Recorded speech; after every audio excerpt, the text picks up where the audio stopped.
है।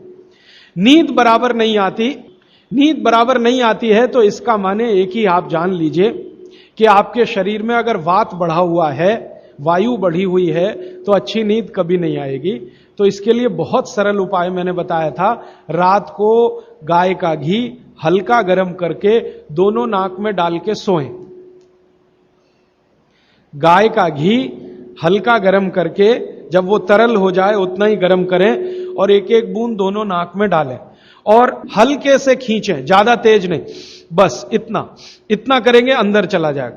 बहुत खींचने की जरूरत नहीं, क्योंकि आगे चला जाएगा, जहां नहीं जाना चाहिए वहां भी चला जा सकता है। तो हल्का खींचकर छोड़ दें और सो जाएं, भूल जाएं। फिर नींद बहुत अच्छी आएगी, खर्राटे बिल्कुल बंद हो जाएंगे, स्नोरिंग बिल्कुल खत्म हो जाएगी। नींद के समय जो खराब खराब सपने आ रहे हैं वो सपने कभी आएंगे नहीं, अच्छे ही सपने आएंगे। जब भी आएंगे, रात में नींद कभी खुलेगी नहीं, 6 घंटे के पहले आप उठेंगे नहीं कम से कम। रात की नींद खुलने का एक वो तकलीफ आ गया ना, पेशाब आती है, नींद खुल जाती है। घी डाल के सोएंगे तो रात को नींद कभी नहीं खुलेगी, 6, साढ़े 6, 7 घंटे के बाद ही खुले। और बच्चों को तो जरूर करें, इससे और एक फायदा होगा, स्मरण शक्ति बढ़ेगी। ठीक है।